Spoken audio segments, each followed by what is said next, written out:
Parti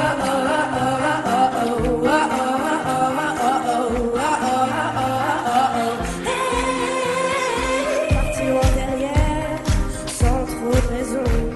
Tu m'as laissé hier, la fin de la... On va commencer cette conférence. On va tout d'abord commencer par des témoignages d'enfants, de jeunes adultes et d'adultes qui souffrent de troubles 10, suivi d'une présentation des répercussions des troubles 10, et vous aurez un petit temps de questions-réponses avec des professionnels de santé qui viendront répondre à vos questions. On va commencer par le témoignage, elle se lève déjà, de Cyrine, qui va venir nous rejoindre. Je vous demande de l'applaudir pour l'encourager. Bonjour Cyrine. Bonjour. Tu as quel âge ? J'ai 12 ans. Tu as 12 ans et tu es en quelle classe ? 5e. D'accord. Alors tu souffres de quel trouble ? Dyslexique. Tu peux expliquer ce que c'est exactement ? Dyslexique, c'est comme un trouble de l'écriture et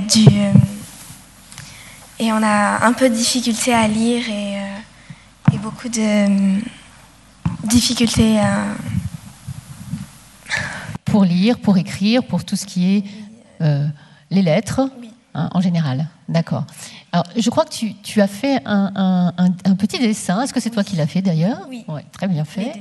On va le mettre à l'écran. C'est celui-ci. Tu as voulu faire un dessin pour représenter un petit peu ce qu'a été ton année de 6e. Alors, explique-nous ce qu'il veut dire. La petite fille qui pleure, en fait, ça me représente parce que j'ai du mal à écrire et il y a beaucoup de choses à écrire dans mon ancien collège. Il y avait beaucoup de choses à apprendre, beaucoup d'évaluations et j'en avais marre et c'était énervant parce que j'arrivais pas à tout faire comme les autres élèves et je me demandais pourquoi. Et à la fin, on m'a dit que j'étais dyslexique et... Donc, tu as été diagnostiquée qu'en 6e ? Non, ou avant ? Avant 6e, en CM1, mais je ne savais pas ce que ça voulait dire. Du coup, je ne savais pas vraiment pourquoi. Et je me suis dit, c'est pas grave, ça doit être... Ça va passer ? Ça doit passer. Et c'est qu'en 6e, ça serait vraiment... Ça a été vraiment problématique pour toi, dès l'entrée au collège. D'accord. Et on va mettre la deuxième photo. Merci Jocelyne. Et là, tout d'un coup, cette année en 5e, après avoir changé de collège, mais qu'est-ce qui s'est passé ? J'étais beaucoup moins stressée. On était 20 par classe, alors que dans l'autre collège, on était 30 par classe. Et maintenant, c'est beaucoup mieux.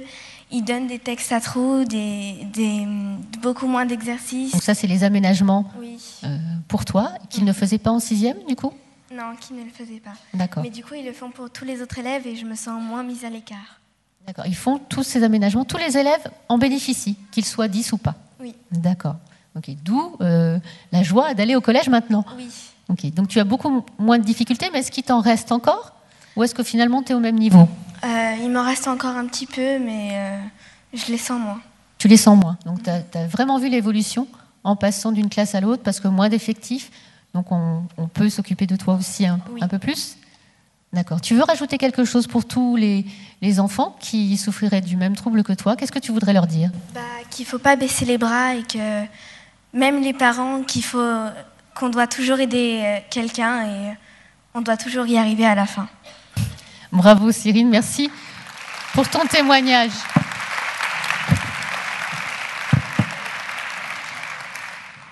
Alors, on va accueillir maintenant Céline.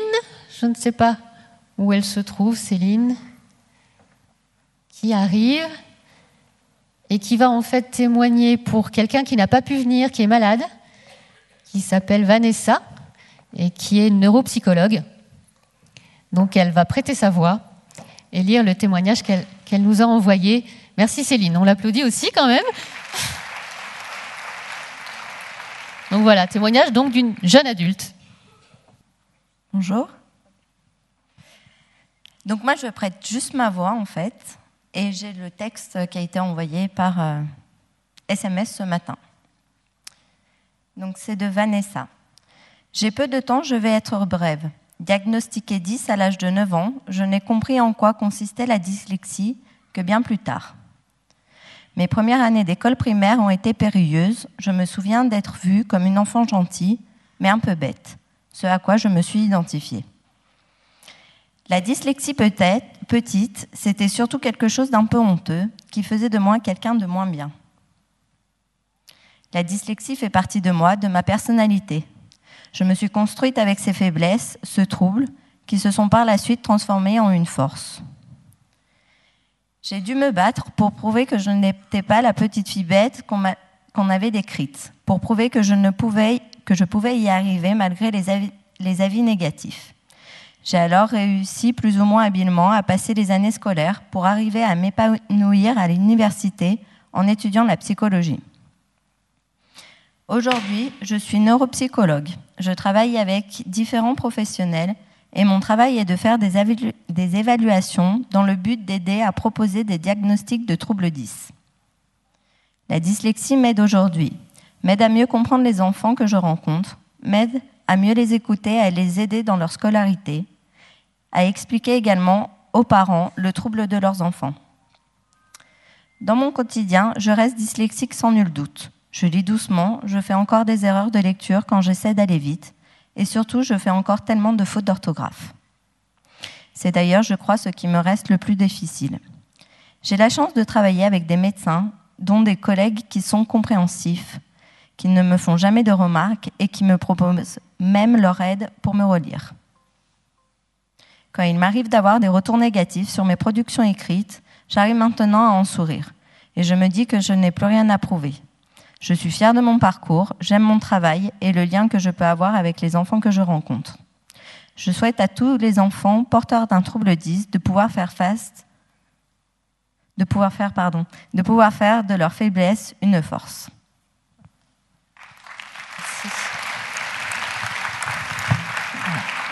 Donc on voit bien que quand on est 10 du verbe naître, on reste 10 toute sa vie. C'est pas un trouble qui part comme ça. Et qui passe avec l'âge. On va accueillir le dernier témoignage. C'est Juliette qui va venir nous rejoindre. Juste pour ceux qui auraient été présents à la première conférence avec le témoignage de Pascal, vous pouvez le retrouver sur les stands des associations, si vous voulez lui poser des questions. Voilà, donc Juliette qui va en parler en son nom. Je te laisse le micro. Bonjour à tous. Donc, je suis bénévole associative. J'ai aidé à mettre en place cette journée. Mais oui, si je suis ici, là, maintenant, c'est pour témoigner de mon propre parcours. Donc, je m'appelle Juliette et je voulais témoigner ici de mes 2 naissances. La première fois, c'était en 1969. Je suis née de l'amour de mes parents. À cette époque, quand j'étais petite, je tombais beaucoup. Et on disait que j'étais tête en l'air, que j'avais des membres laxes. J'étais souvent fatiguée, je dormais donc beaucoup. Et on disait que j'étais une marmotte. Quand je suis devenue ado, ça s'est compliqué. J'avais énormément de mal à m'organiser, à ranger ma chambre. Bien des fois, mes parents m'ont menacée de tout jeter par la fenêtre. Le lycée a été un enfer. Je n'arrivais pas à m'organiser. Je ne savais pas comment apprendre. Je n'arrivais pas à me faire des amis, je n'arrivais pas à m'adapter aux us et coutumes d'un établissement de plus de 1200 élèves. Je n'avais pas de talent manuel, j'étais une élève moyenne et malgré mon envie de bien faire, je n'y arrivais pas. Et j'ai continué à tomber, à enchaîner des entorses, des plâtres. J'ai eu du mal à avoir mon bac, puis à trouver ma voie dans les études supérieures. J'ai trouvé malgré tout mon équilibre dans les études supérieures lorsque j'ai pu mener de front travail et cours du soir en m'appuyant sur du matériel informatique. Étais-je un poisson pilote du numérique ? Même si je suis toujours en recherche d'un travail qui me convienne, j'ai bien réussi mes études supérieures. Et puis, j'ai eu la grande joie de fonder une famille et d'avoir 3 merveilleux enfants qui sont tous les 3 avec des troubles 10. Les regarder grandir, les accompagner dans leurs apprentissages et leur quotidien m'a renvoyé à bien des difficultés que j'ai eues petites et que j'ai encore à ce jour. Organisation, une maison bien encombrée, fatigue, je ne peux pas faire plusieurs choses à la fois, lenteur de traitement de l'information, j'ai besoin de temps pour avancer, la planification, difficulté pour m'organiser autour d'un planning, être à l'heure dans les rendez-vous, s'habiller, suivre des recettes de cuisine à la lettre. Que devais-je en conclure? Étais-je bien comme eux, comme mes enfants, ou eux comme moi? Étais-je finalement plus en difficulté qu'en mode fainéantise, tête en l'air, ne sait pas faire, ne se casse pas la tête, manque de rigueur, fait exprès? Pour en avoir le cœur net, j'ai passé des tests, moi aussi, neuropsychologiques et en orthopsie neurovisuelle. Et là, voilà ma deuxième naissance. C'était il y a environ 7 ans. Les tests ont révélé de réelles difficultés d'organisation, de planification, d'automatisation, une lenteur d'exécution, un trouble neurovisuel. Cette deuxième naissance m'a permise de transformer mon bonnet d'âne en un nez de clown, faisant de mes difficultés une force fragile. Si j'avais une conclusion à faire, c'est de croire en ce que vous êtes et non pas en ce que l'on voudrait que vous soyez. Merci.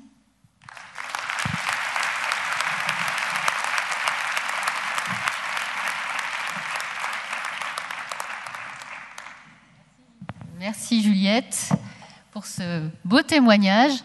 Et je tiens à signaler que Juliette fait partie de l'équipe qui a organisé cette journée des 10. Alors au niveau planification et organisation, chapeau. On va passer à la présentation des répercussions des 10 avec Jocelyne, qui va vous expliquer schématiquement et simplement, si on peut le faire, quelles sont ces répercussions. Alors, je vais d'abord vous faire un petit test, parce que là, à cette heure-ci, on commence un petit peu à s'endormir. Je sens qu'il y a un petit peu du mou dans la salle. Donc, je vous mets 2 lignes. Vous allez lire tranquillement les 2 lignes. Je peux vous écouter, allez, vous pouvez parler tout fort. Alors, c'est vraiment mou, hein? Ouais, bon, vous arrivez quand même à lire les lignes sans problème, sans difficulté, avec beaucoup de fluidité. D'accord? Est-ce que vous remarquez quelque chose dans ces 2 lignes? Voilà, le B ressemble au 13. Alors vous, ça ne vous a posé aucune difficulté, parce que le B, vous l'avez bien vu qu'il était dans une ligne de lettres, et le 13 était dans une ligne de chiffres. Donc, logiquement, vous avez lu fluide, vous avez automatisé, et votre pensée était fluide. La personne 10, elle n'automatise pas. Donc, qu'est-ce qu'elle va faire? Elle va buter sur le B, elle va buter sur le 13, parce qu'il va falloir qu'elle réfléchisse. Est-ce que c'est bien un B? Est-ce que c'est bien un 13? Elle n'a pas d'automatisation. La fluidité de pensée est plus longue. Donc, aussi, beaucoup de fatigabilité. Parce que quand on a fait ça toute la journée, le soir, on est fatigué. Alors, un autre petit test. Alors, avec votre pied, vous faites des ronds dans le sens des aiguilles d'une montre. Avec votre main, vous levez votre main et vous essayez de faire un 6 en partant par le haut. D'accord? Et alors? J'aimerais bien savoir si quelqu'un y arrive. Comment ça, 1 sur 2? C'est déjà pas mal, ça. Je suis pas sûre. Voilà. C'est aussi un petit test pour vous montrer que votre cerveau ne fait pas toujours ce que vous voulez. D'accord? Donc, lorsqu'une personne a un trouble 10, il y a beaucoup de choses qu'elle aimerait faire comme les autres, mais elle ne peut pas. Donc, elle va passer par d'autres chemins de contournement, mais elle ne peut pas. Donc, votre cerveau est une machine infernale, et parfois, vous ne pouvez pas faire exactement ce que vous voulez. Là, vous étiez dans la situation d'un 10 qui aimerait bien faire, mais qui ne peut pas. Voilà, donc tout ça pour vous parler du... Ah oui, il y a une petite lecture, pardon, excusez-moi, j'avais oublié. Un autre test, allez, un 3e. Je vous mets un texte, vous allez le lire. C'est un texte qui est du niveau de CM1. Vous lisez le texte et je vous demande de répondre à la question, s'il vous plaît. Et puis je voudrais bien que vous répondiez rapidement, parce que c'est chronométré, on a 5-10 minutes pour le faire, et on se dépêche. Je vous mets pas la pression, je vous mets pas le stress, je vous parle pas en même temps, je vous énerve. Mais alors, qu'est-ce que vous faites? Mais vous auriez déjà dû répondre. Alors vous n'avez pas répondu à la question. Bon, allez, On arrête la torture. Je vous mets le texte. Voilà, c'est aussi la situation d'un 10. C'est compliqué. Compliqué pour lire, parce que fluidité n'existe pas, automatisation certainement pas. Donc il va réfléchir beaucoup, il y met beaucoup d'énergie pour arriver à lire ce texte. Donc il y a une question, effectivement, une toute petite question toute simple, mais lui, il y passe beaucoup d'énergie, parce qu'il n'automatise pas. Voilà, c'était juste un petit peu pour vous mettre dans la situation d'un 10. Maintenant, on va voir de façon un petit peu sérieuse ce qu'il en est au niveau des répercussions. Alors vous savez que le cerveau, c'est un engin formidable. Il représente 2% de notre poids et pourtant, il consomme 20 à 30% de notre énergie. Il est constitué d'environ 100 milliards de neurones et chaque neurone est capable d'établir 10 millions de connexions. Donc ça fait un nombre de connexions potentielles qui est de 1 million de milliards. C'est énorme. En plus, ces connexions ne sont pas fixes. Elles bougent, elles se font, elles se défont sans arrêt. Donc je vous laisse imaginer le nombre de connexions qui s'est passé depuis le temps que je vous parle, sans vous parler depuis ce matin ou même depuis une année. Voilà, les nombreuses régions du cerveau sont reliées entre elles par environ 160 000 kilomètres de fibres, je crois qu'on appelle ça, de la matière blanche. Ça représente 4 fois le tour de la France. Voilà, c'est juste pour vous dire que c'est un engin énorme. C'est un système électrique, chimique, magnétique, c'est un système extraordinaire. Et ce système, il est en perpétuelle reconfiguration. Il est capable de se modifier par des apprentissages, et c'est ce qu'on appelle la plasticité cérébrale. Donc nos enfants 10, au lieu de passer par le petit chemin classique que tout le monde a, avec cette plasticité cérébrale, va passer par un autre petit chemin. Donc avec la rééducation, il va arriver, l'enfant, à un résultat, mais avec, toujours pareil, beaucoup plus de lenteur. Donc le cerveau n'est pas un tout, comme on le voit sur la diapo. Il est composé d'une mosaïque de régions, et si l'une d'entre elles dysfonctionne, on peut avoir alors une difficulté dans une tâche particulière, tout en étant très pertinent dans les autres tâches. Donc c'est très déroutant. Pourquoi est-ce que je n'arrive pas à faire un calcul alors que je suis très très bon dans ma rédaction ? C'est compliqué de comprendre pour un enfant, un jeune, un adulte, que sur certaines fonctions cognitives, il va être performant et sur d'autres, c'est très très compliqué pour lui. Alors, au niveau du parcours, je pensais qu'on avait passé, il y a plusieurs choses, plusieurs paragraphes, d'accord ? Alors, je suis désolée parce que du coup, je l'avais pas celle-là. Oui, non, c'était simplement, ça reprend ce que je vous disais tout à l'heure. Tout à l'heure, on a la structure du cerveau, d'accord, et on a plusieurs zones dans le cerveau. On va avoir le lobe frontal, on va avoir le lobe pariétal, occipital, le cervelet. Tout ça pour dire que chaque partie du cerveau a une fonction cognitive. Par exemple, le lobe frontal, je ne vais pas dire trop de bêtises, mais il va prendre tout ce qui est stratégie et motricité. Le cervelet, ça sera plus l'équilibre et la coordination. D'accord ? Donc on va piocher dans tout ça. On va piocher dans cette fonction cognitive. Qu'est-ce que c'est qu'une fonction cognitive ? C'est toutes ces fonctions cérébrales qu'on a dans la tête qui se connectent, qui travaillent ensemble et qui traitent l'exécution. Donc quand on a un problème dans une de ces parties, donc ça suit le schéma, on va avoir un problème pour traiter une information. Si on a un problème pour traiter une information, on va avoir un problème au niveau de l'apprentissage scolaire, forcément, puisqu'on détecte en général cela au moment où les enfants rentrent dans l'apprentissage. Et après, ça a des répercussions sur, comme on va le voir tout à l'heure, sur la vie sociale, sur plein de choses. Donc voilà, on a des zones qui sont plus ou moins touchées. C'est une ou deux fonctions cognitives spécifiques qui vont ensuite entraîner des troubles dans les apprentissages et qui, après, se répercutent sur la vie. Dans une société, donc, on a besoin de communiquer, on a besoin de lire, on a besoin d'écrire, on a besoin de compter et on a besoin d'être réactif. Ce sont des éléments qui sont compliqués pour la personne 10. Donc, elle va avoir des difficultés de compréhension, des difficultés de transcription, des difficultés de rédaction. Elle ne va pas pouvoir forcément orthographier correctement ce qu'elle écrit. Donc, tout ça, c'est de la lenteur, c'est de la fatigabilité. Tout ça dû par le manque d'automatisation. Les retentissements, eh bien, forcément, un enfant 10, il a besoin de plus de temps. Pourquoi ? Enfin, un enfant, un jeune, un adulte. J'ai toujours tendance à dire enfant, mais tous les porteurs de 10 vont avoir besoin de plus de temps. Pourquoi ? Parce qu'ils sont toujours mobilisés à rechercher des stratégies pour contourner leurs difficultés. Ils doivent se contrôler en permanence. De ce fait, ils font plus d'efforts. Ils ont tendance à se fatiguer plus vite. En outre, leur tension mentale s'accroît fortement quand ils sont en situation de double tâche, de stress. Ils demandent plus d'attention. Ils sont privés des automatismes, on l'a vu tout à l'heure, d'accord ? Donc ils trouvent des difficultés dans les situations d'urgence. Quand c'est quelque chose de nouveau, c'est compliqué. Ils ont besoin toujours d'un laps de temps pour faire les choses. C'est ce que disait Juliette, encore adulte. Elle a besoin de temps. Et il faut plus de compréhension. Pourquoi ? Parce que quand on a plus de compréhension, quand on a de la bienveillance, on gère mieux et on se sent mieux.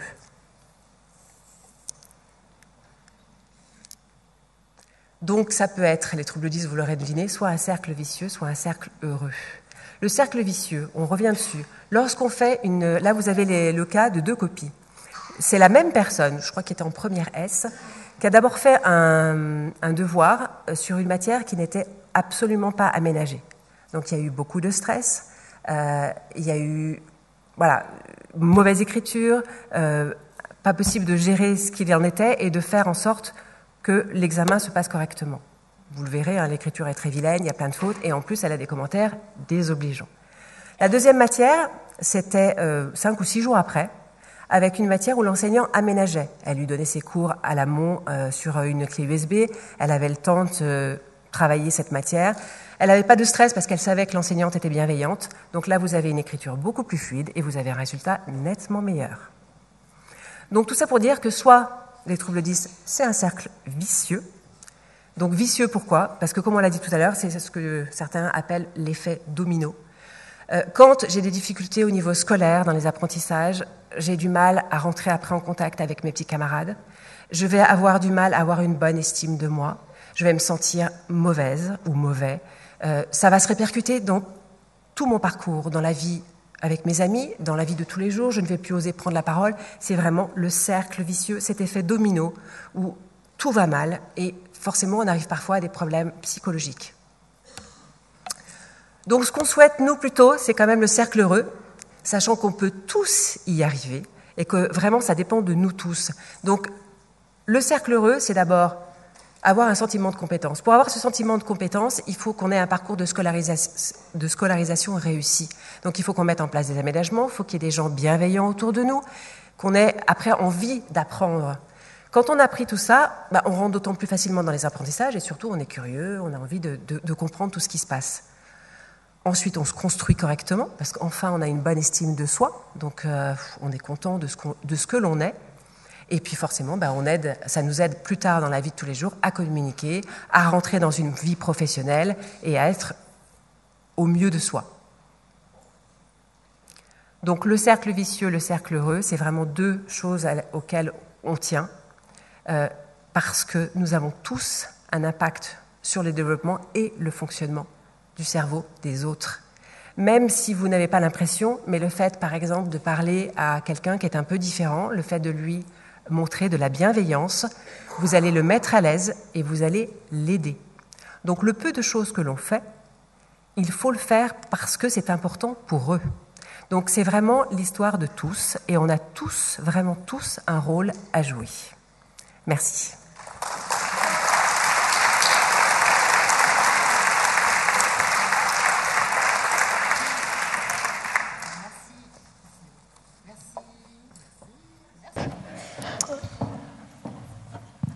Bonjour, juste pour présenter un peu notre équipe, donc Madame Taulier qui représente le réseau 10/10 et puis l'équipe 10 Audiologie qui est la composante du centre de référence des troubles d'apprentissage à l'hôpital Femmes-Enfants qui réalise les diagnostics des troubles spécifiques du langage. Donc nous sommes l'unité qui prenons en charge les enfants dyslexiques et dysphasiques. Alors, nous avons avec aujourd'hui Madame Rosa Fesselier qui est neuropsychologue dans l'équipe, le docteur Isabelle Soros-Boucaud qui est pédopsychiatre, praticien hospitalier, responsable de l'unité de troubles du langage au Vinatier qui vient dans mon équipe tous les jeudis, et Madame Agar Lévy qui est orthophoniste, et également Madame Sophie Géry qui est au premier rang et faute de place sur l'estrade, mais qui, je suis sûr, sera ravie de répondre à toutes vos questions. Alors profitez-en pour cet après-midi et ce temps d'échange en interaction avec les professionnels. Ah oui, et puis moi-même, je suis ORL audiologiste et je dirige l'équipe d'audiologie à l'HFME. Oui, allez-y, madame. Bonjour, madame. Non, c'est pas ça. C'est bon. J'ai entendu parler de posturologues qui pouvaient avoir un effet sur la dyslexie. Donc c'est un ophtalmo qui m'en a parlé dans le sud de la France. Et donc je suis en recherche d'informations là-dessus parce que faire un bilan complet sur à la fois les yeux, les pieds, podologue, les oreilles, etc. Donc j'aimerais en savoir plus. Et sur Lyon, je n'ai pas trouvé, en tapant posturologue sur Lyon, ça ne semble pas être... Non, il y a sur Lyon des kinésithérapeutes vestibulaires qui prennent en charge les troubles de l'équilibre et de posture de l'enfant, en lien soit avec des troubles neuromoteurs, des dégénérescences cérébelleuses, ou bien des troubles de l'oreille interne, en particulier du vestibule. Alors, si j'ai bien compris votre question, madame, vous faites référence donc au port de semelles orthopédiques, c'est ça, qui, couplé à une rééducation ophtalmologique avec des prismes, pourrait avoir un effet sur la dyslexie, c'est bien ça? On appuie sur le micro, c'est bon, voilà. Je ne sais pas exactement, j'ai entendu parler d'un bilan complet qui pourrait déterminer, enfin vérifier s'il y a des troubles associés, enfin qui ont pour effet il y a un effet positif sur la dyslexie. Donc je suis en recherche de quelqu'un qui ferait ce bilan, que ce soit au niveau des yeux, des oreilles, effectivement des semelles orthopédiques ou de la posture. Donc pour les oreilles, votre serviteur est au pupitre et Madame Lévy va vous répondre par rapport à la question concernant le bilan neurovisuel. Oui. Alors, ça m'est un peu difficile de me prononcer sur cette méthode-là parce que nous n'avons pas assez d'études scientifiques concernant l'apport des semelles dans les chaussures et des prismes sur les yeux. Ce qui, moi, me gêne dans cette optique, c'est que tous les enfants qui ont des prismes et des semelles sont également suivis en orthophonie. Donc, où est la part de la rééducation orthophonique qui est indéniable et de l'autre côté, la part des semelles et des prismes. Mais on a peut-être dans l'audience des gens, vous vouliez intervenir? Oui. Bonjour. Voilà, moi je suis maman de Noémie qui a 2 ans et donc qui est dyslexique et dysorthographie sévère. Et donc pour répondre à la question de la dame, dernièrement je suis passée par un bilan de posturologie parce qu'elle a une déficience posturale. Donc effectivement elle est équipée de semelles orthopédiques avec des prismes, semelles orthopédiques, prismes, exercices de respiration et orthophonie. Donc pour répondre à la dame, il y a un cabinet spécialisé dans ce genre de traitement à l'Arbrel qui regroupe une orthoptiste, podologue et donc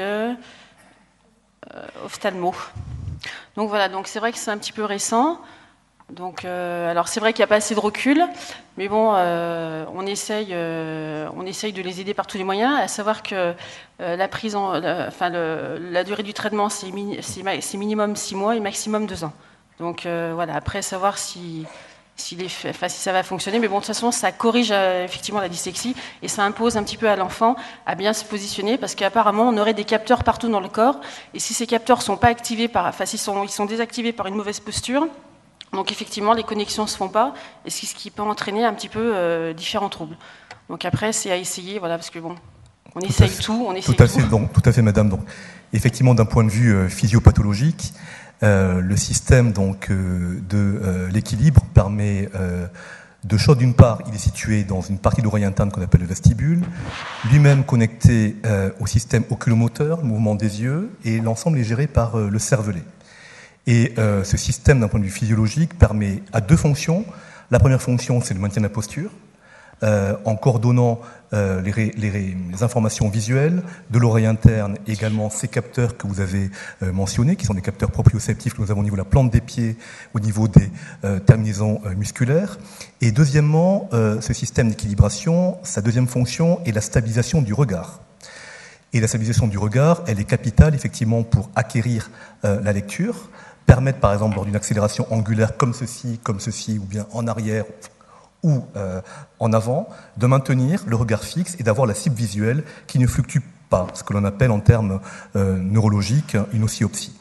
Donc effectivement, d'un point de vue physiopathologique, il y a un lien indéniable entre systèmes visuels, vestibulaires et posturaux.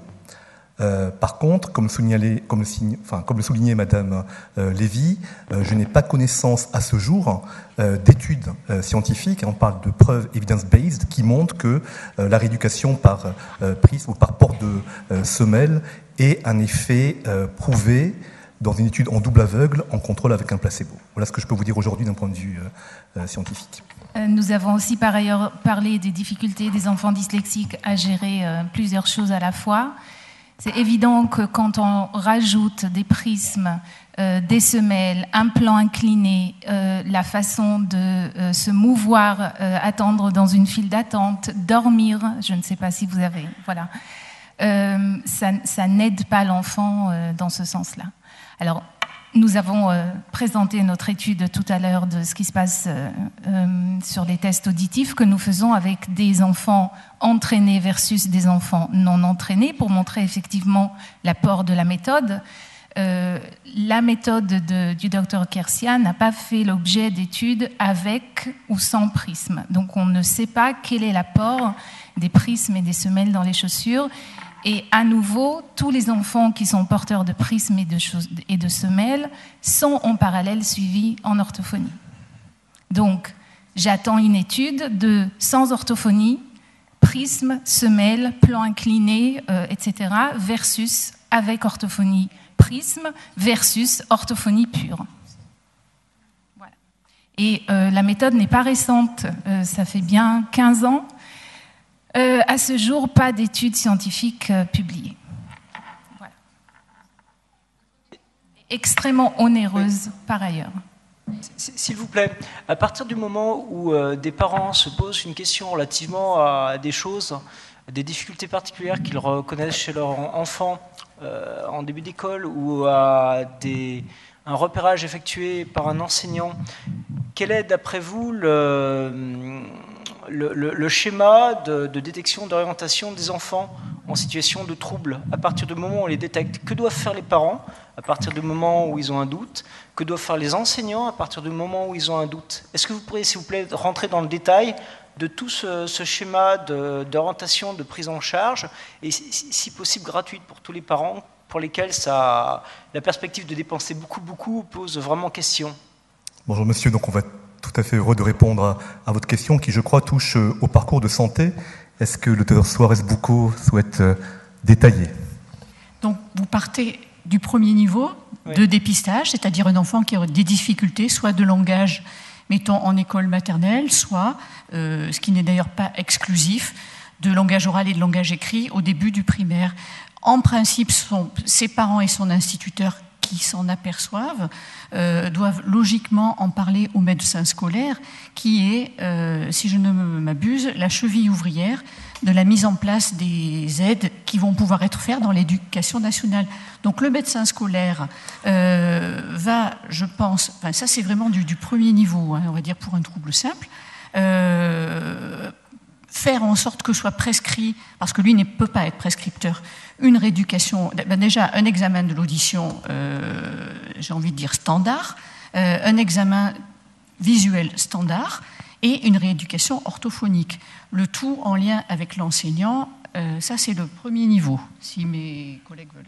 Voilà. Après, dans beaucoup de cas, cette situation-là suffit à améliorer les choses, voire même à les faire rentrer dans l'ordre. Si cela ne suffit pas, à ce moment-là, on peut passer à des consultations plus spécialisées. Mais ce qu'il faut comprendre, c'est que tout le monde ne va pas, tous les enfants 10 ne vont pas avoir besoin de ces consultations spécialisées.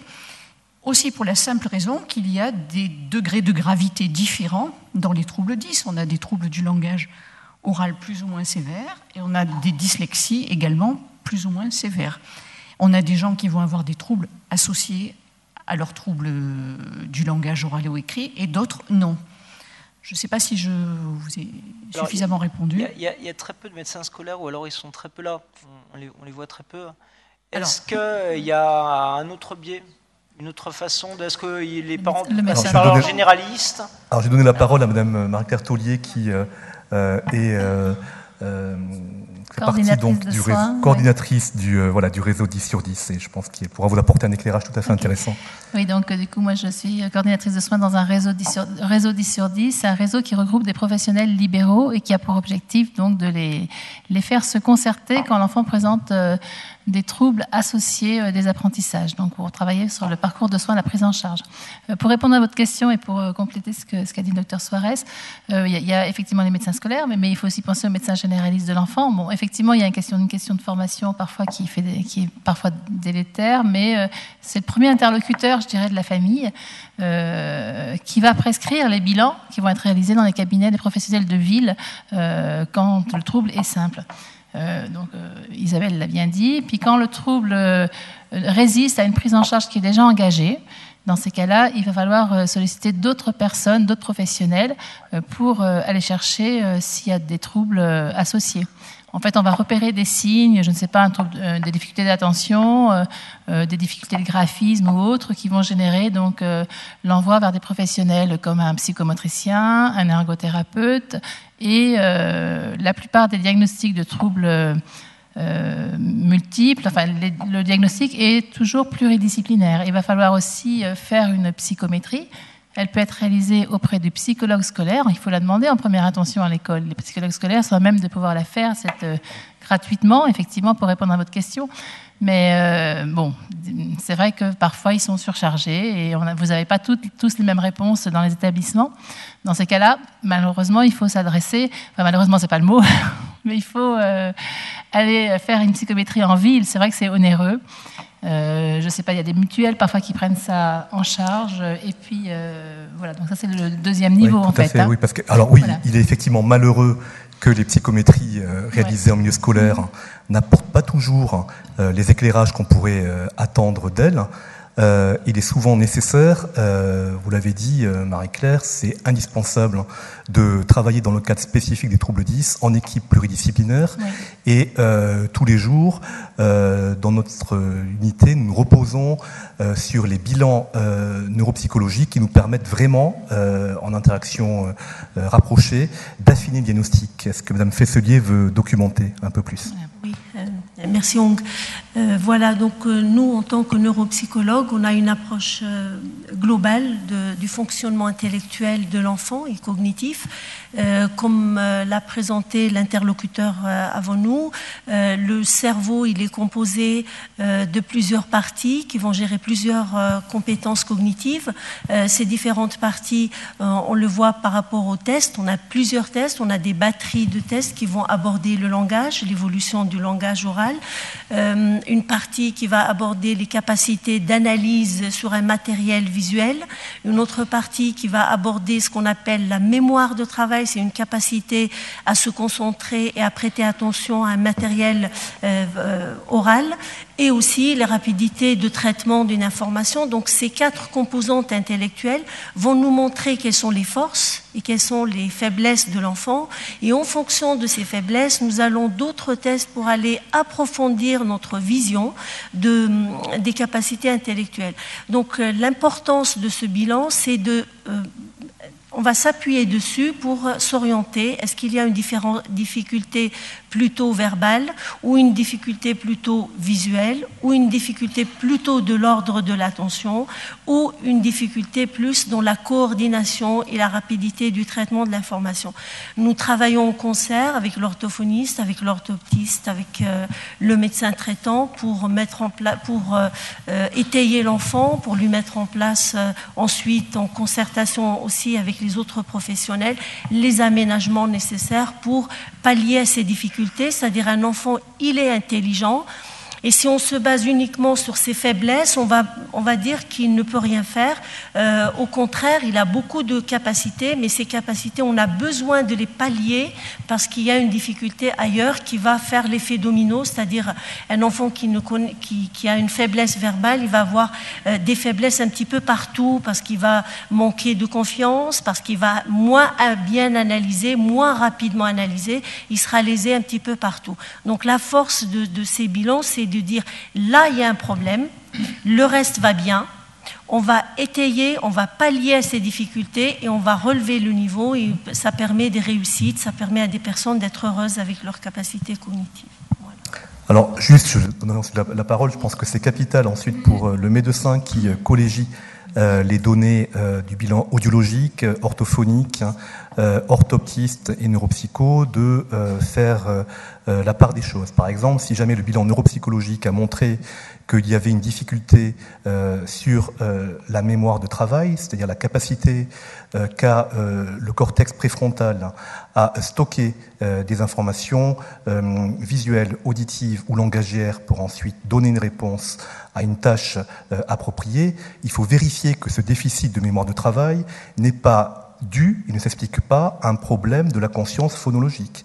Parce que si jamais, effectivement, il y a des difficultés pour stocker spécifiquement les caractéristiques physiques des sons de parole, la phonologie, évidemment, le test de mémoire de travail va être altéré. Donc toujours être extrêmement prudent, je dirais, et se baser sur des évaluations par différents professionnels, certes, mais qui ont été faites dans un intervalle de temps qui n'excède pas 2 ou 3 mois. Autrement, si vous mettez en face d'un bilan auditif, un bilan orthophonique qui date de 6 mois, avec un bilan neuropsycho qui date de 9 mois, cela ne veut plus rien dire du tout. Il y avait une question, je pense, au 2e rang, madame. Oui. Un petit bonhomme.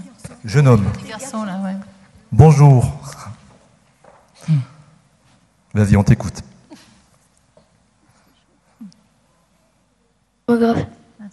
C'est bien Comment entendu. c'est qu'on est dysmographique? J'ai pas entendu. Comment on est dysmographique? Ah oui. Dysorthographique. Dystographique. Quelle difficulté tu as? C'est quoi les difficultés qui se présentent à toi? Donc on est en train de faire des bilans en fait neuro, il vient de faire orthoptiste, ergothérapeute aussi, il est suivi par une orthophoniste et là maintenant si vous voulez on est un petit peu perdu parce que tous nous dit qu'il a besoin de suivre en fait des séances dans tous ces domaines, mais c'est quand même énorme sur une semaine. De planifier en fait ces rendez-vous. Alors quel âge a votre fils? Quel âge as-tu? Il a 9 ans, il est en CM1 et donc il a été reconnu en cours d'année dernière en fait. Sauf qu'on avait essayé de prendre rendez-vous donc à l'hôpital mère-enfant avec le neurologue. Oui. Et on a quand même 1 an d'attente avant d'avoir un rendez-vous. Donc on est passé par d'autres, on a essayé un petit peu de contourner. Bien sûr. Alors c'est vrai que c'est un gros coût parce que ce n'est pas remboursé tout ce qu'on est en train de faire pour notre enfant. Mais alors, voilà, pour répondre comment à votre... faire maintenant pour un petit peu, parce qu'on nous dit aussi qu'ils doivent faire aussi les mouvements, oui, l'ergothérapeute, mais faire des cours de... je pense... Psychomotricité. Oui. Voilà, tout à fait. Donc en plus, ils nous demandent de lui faire ça. Qu'est-ce qu'on doit faire au départ? Tout On est à un fait. peu perdu en fait. Donc j'imagine qu'il y a un médecin qui coordonne toutes ces demandes de bilan. Comment? Vous avez votre fils est suivi par un médecin qui coordonne l'ensemble de ces bilans? Non, pas du tout. Enfin oui, on lui a demandé bien sûr de nous établir des ordonnances pour pouvoir aller voir tous ces médecins différents. C'est pas des médecins là. Là vous parlez de professionnels, donc oui, de paramédicaux. Le voilà. neurologue, l'orthophoniste, l'orthoptiste, l'ergothérapeute. Et là maintenant, on nous demande qu'il aille aussi faire des cours de psychomotricité. De séances, de psychomotricité. Maintenant, nous, on ne sait plus du tout en fait. Parce qu'on ne peut pas tout mettre dans une semaine. Le docteur Soares-Boucaud souhaite vous répondre, madame. Oui, j'ai envie de poser la même question que Hung Taïwan. Est-ce qu'il y a un pilote dans l'avion? C'est-à-dire, est-ce qu'il y a un médecin, quelle que soit sa spécialité, qui orchestre tout ça? Parce que sinon, on arrive dans la situation où se trouvent malheureusement beaucoup de familles. Alors bon, il y a ce que vous disiez, le préjudice psychologique, mais aussi financier, exactement ce que vous décrivez. Vous ne savez pas quelle rééducation privilégier. Est-ce qu'il vaut mieux faire ceci ou cela? Est-ce qu'il vaut mieux arrêter ceci ou cela? Combien de temps? Vous êtes dans une difficulté que je comprends très bien. Vous adressez un centre de 3e ligne qui vous dit il y a un grand délai. J'ai envie de vous demander quand même si, en proximité. Vous avez peut-être, malgré tout, j'y reviens, un médecin scolaire. Vous avez peut-être quand même... Tout le monde n'a pas toutes les difficultés. On a un médecin scolaire, bien sûr, parce il que pourrait Victor peut-être, est à défaut suivi, du... Non, Victor est suivi depuis la maternelle, en fait. Oui. On est passé par des CMP, des choses comme ça, toujours par un médecin scolaire. Mais le médecin scolaire, en fait, il nous a juste dit de prendre rendez-vous avec les spécialistes dont j'ai nommé. Oui. C'est dommage. Et c'est tout. Et Alors, on n'a rien d'autre à la sortie. Et quand on lui a demandé, mais est-ce que vous pouvez nous aider pour avoir une AVS en classe, ils m'ont répondu, non, c'est à vous à faire les démarches, c'est à vous à mettre C'est une en autre question. place. La question de l'AVS, c'est une autre question. Là, on parlait de la multiplicité des prises en charge. Je ne sais pas si... Oui, je vais essayer de répondre, si vous voulez. On arrive là justement à ce qu'on évoquait tout à l'heure. On a parlé du premier niveau de repérage. Là, on est dans le niveau 2 qui va mobiliser une équipe pluridisciplinaire. Donc, l'équipe pluridisciplinaire, ça peut être le CMP, ça peut être le CESAD. En libéral, ça peut être des réseaux de santé. C'est ce qu'on fait, nous, dans notre réseau. Je ne cherche pas à faire de la pub, c'est pas du tout mon objectif. Mais c'est quand on est plusieurs professionnels libéraux à faire des bilans et à faire état de troubles chez un enfant, ce qui est important, c'est qu'il y ait effectivement un médecin qui va coordonner effectivement tout ça. Quand le médecin n'est pas là, on va réunir l'équipe. Si possible, on aimerait bien qu'il soit là, donc on va l'inviter, mais il faut que les gens se recentrent autour de l'enfant et vous aident à graduer l'ordre des prises en charge. C'est vrai que les parents ne peuvent pas coordonner ça, c'est trop lourd. Par quoi vous allez choisir, c'est pas possible. Et il faut, je dirais, peut-être initier cette rencontre des professionnels quand on peut pas intégrer le réseau de santé, parce qu'effectivement on est comme à l'hôpital, on a des quotas, on a des nombres de places un peu limités, mais je pense qu'il y a des zones de proximité où les professionnels sont engagés dans un travail en fait de concertation. Donc il faudrait essayer à les faire se rencontrer en fait pour qu'ils tous les corps ceux qui ont vu, de manière utopique, parce que c'est ce qu'on fait nous en fait dans le réseau, on œuvre pour que cette concertation se fasse. Mais quand les enfants ne peuvent pas tous intégrer des dispositifs de coordination, ça peut se faire sur le terrain. Les professionnels se contactent et ensemble ils vont décider quelle est la priorisation des soins à mettre en place. On va commencer par un travail, mais on ne met pas tout en même temps. C'est absolument néfaste pour ces enfants qui ont des gros troubles d'apprentissage. Et puis, c'est vrai que le lien avec moi, je trouve que c'est important de faire le lien avec le médecin de l'enfant. Oui, donc à vous entendre, madame, effectivement, votre fils n'est pas rentré dans un parcours de soins. Voilà, et c'est la première chose à faire, effectivement. C'est ça, c'est-à-dire contacter un réseau, un centre de référence qui pourra déjà, un pédiatre, nous orienter votre fils, que nous puissions ensuite décrire le dossier, l'instruire, oui, avec différents éléments. Il est évident qu'un enfant de 9 ans ne peut pas bénéficier de plus de 3 prises en charge hebdomadaires, c'est le bon sens qui nous le dit. Il faut prioriser les prises en charge et voilà, je pense que... Et après, si besoin, constituer un dossier, comme je le disais, et voir, n'est-ce pas, Madame Lévy, s'il y a lieu ou pas... l'AVS, c'est autre chose après. C'est-à-dire qu'une fois que nous aurons en main le dossier de l'enfant, nous pouvons grader les différentes prises en charge nécessaires, savoir s'il faut passer par 1, 2 ou 3 éventuellement, maximum, prises en charge, voir si l'orientation scolaire est la bonne, et vous aider éventuellement devant la MDPH à faire des demandes spécifiques. Mais là, votre fils, il n'est pas là, à vous entendre, votre fils, il n'est pas du tout dans le... Mais on l'a eu tout ça avec le CMP, il a eu quand même une AVS pendant 2 ans, et le CMP nous a dit maintenant, donc l'année dernière, on va... Enfin, je vous ennuie peut-être, je ne sais pas. Non. Mais on peut se voir... Je veux juste intervenir, s'il vous plaît. C'est un problème récurrent avec les CMP, et donc le on ne va problème, pas se prononcer là-dessus. si vous voulez... Non, mais... Excusez-moi, madame. Oui. Vous pourrez continuer la discussion après avec les professionnels sans aucun problème. Oui. Je préfère pas qu'on cible sur un problème privé. Là, c'est plus général. Je vais demander mais madame, effectivement, pointe un problème qui est un réel problème. Tout à fait. On va prendre une dernière question parce qu'il y a une autre conférence juste derrière. Je veux juste dire que l'AVS, c'est un choix de l'école. Ce n'est pas un choix des professionnels de santé en libéral, du CMP ou du médecin. Même les orthophonistes en libéral n'ont pas à se prononcer sur la présence ou l'absence d'une AVS.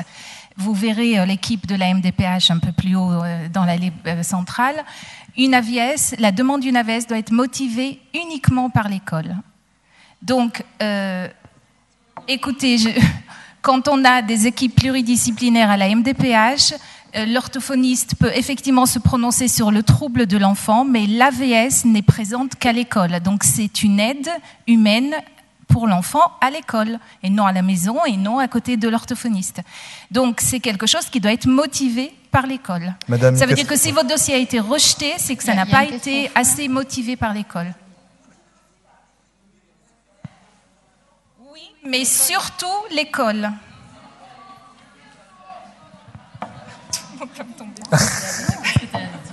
Bon, on va juste arrêter la discussion. Vous pourrez la reprendre à l'extérieur sans problème. Bien évidemment, bien évidemment. Mais parce qu'il faut justifier de la gravité du trouble, bien évidemment. Bien sûr. Bien sûr, mais l'AVS n'est présente qu'à l'école. C'est-à-dire que l'orthophoniste va effectivement dire la dyslexie est sévère, il a du mal à écrire, à orthographier, à comprendre, à déchiffrer, mais l'école va dire nous avons besoin d'une AVS à l'école parce que les adaptations ne suffisent pas. Vous comprenez ?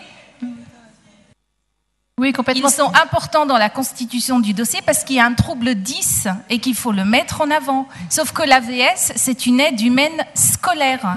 C'est ça que je veux dire. Ça ne dénigre pas le fait qu'il y ait un trouble 10. Oui, elle n'arrête pas. On arrête là, je suis désolée, mais on ne peut pas aller plus loin. Je prends une dernière question au fond, parce que ça fait longtemps que cette dame lève la main, et on arrêtera après vous. Monsieur. Bon. Oui, bonjour. Je voudrais savoir s'il y a une corrélation entre les troubles du sommeil et les troubles dyslexiques. Enfin, ou la dyslexie, pardon. Alors, il se trouve qu'il y a beaucoup de spécialistes invités à cette journée, mais ma collègue, qui est le professeur Patricia Franco, qui dirige l'unité de sommeil justement de l'enfant à la HFME, n'est pas là. Mais oui, il y a une corrélation, me semble-t-il. Je ne suis pas un spécialiste du sommeil, mais de l'audition. Et en tout cas, lorsque nous recueillons ces difficultés, par exemple, d'endormissement de l'enfant, nous demandons à nos collègues spécialistes leur avis. Mais il vaudrait mieux la contacter, à mon avis. D'accord, je vais prendre. Vous pouvez me répéter le nom, s'il vous plaît ? Oui, Patricia Franco. On va vous donner et il y a également, des coordonnées. dans son service à l'HFME, un groupe qui travaille sur cette question, et en particulier l'aspect multidis, et des neuropsychologues qui travaillent avec elle. Sa mère-enfant, c'est ça ? Sa mère-enfant à Bron, oui. D'accord, merci. Je vais vous demander de remercier toutes ces personnes qui ont bien voulu répondre à vos questions. Oui. Vous pouvez les retrouver à l'extérieur, sans problème. Je pense que vous restez encore, il me semble. Et je vais juste vous signaler qu'il y a un livret qui développe en détail tous les troubles 10, comment faire quand on est parent et qu'on ne sait pas vraiment les démarches à suivre. Tout est là. Il est vendu 5 €. C'est à l'extérieur. Vous pourrez le trouver. Et c'est une petite bible pour les enfants. Vous avez tous les niveaux des diagnostics. Justement, c'est intéressant pour répondre au niveau de démarche diagnostique. Parce qu'on n'a pas parlé du niveau 3 et le centre référent, il est important au niveau 3. Vous l'avez pas dit. Voilà. Si vous voulez poser d'autres questions, il faudra venir à la 3e conférence qui va débuter dans peu de temps, où vous pourrez, à la fin de la conférence, poser encore vos questions. Merci. Bonne continuation, bonne journée à tous et à toutes.